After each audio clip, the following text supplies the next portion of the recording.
वृंदावन विधान की गांधी महाराज की जय हो। महाराज जी भागवत कथा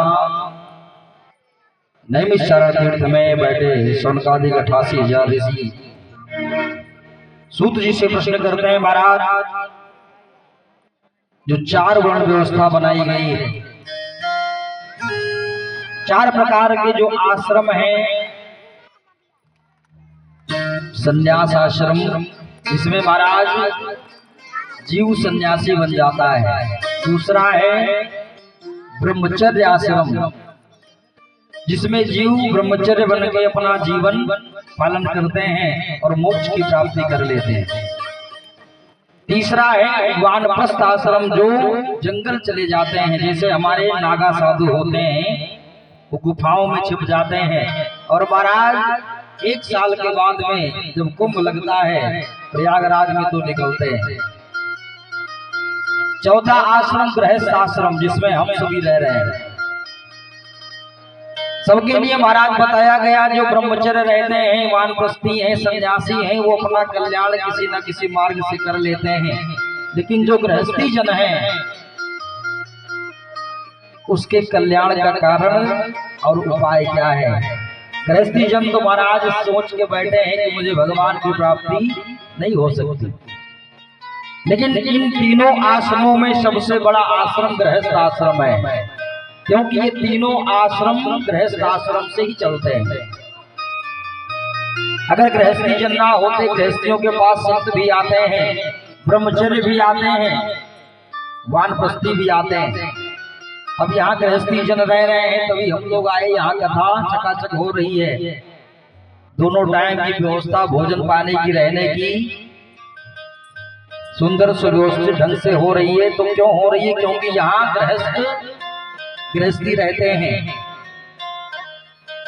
अब किसी सन्यासी के पास में जाए जंगल में, कुटी में, और अगर उससे कहा जाए कि देखो 7 आदमी की व्यवस्था करनी है आपको, तो उसकी स्वयं व्यवस्था नहीं, दूसरे की व्यवस्था कैसे करेगा? गृहस्थ आश्रम से ही तीनों आश्रम चलते हैं।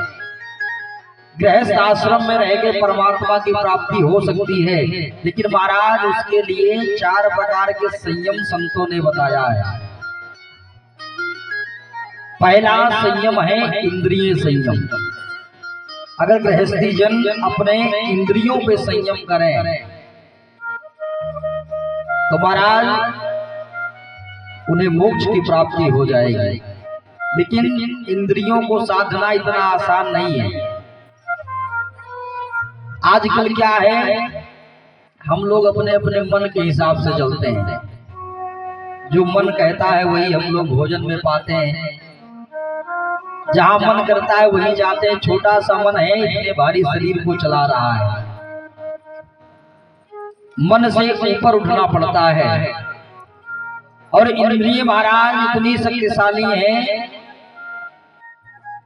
कि जो पतंगा होता, पतंगा वो आंख का कच्चा होता है, आंख उसके बस में नहीं होता। महाराज जैसे ही बरसात होती है, पतंगा जैसे ही प्रकाश देखता है, लाइट देखता है, जा करके उसी प्रकाश में चिपक जाता है। जीवन में पहली बार गलती करी महाराज, तुरंत मौत हो जाती है करंट लगने से। पहली बार गलती करी है, लेकिन तुरंत क्या मिला? मौत मिली।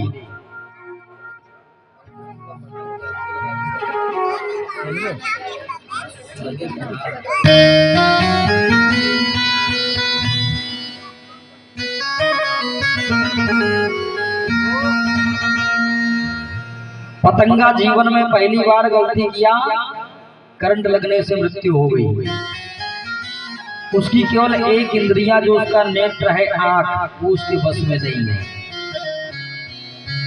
महाराज जो भौरा होता है, भौरा वो नाक का कच्चा होता है, नाक उसके बस में नहीं रहता।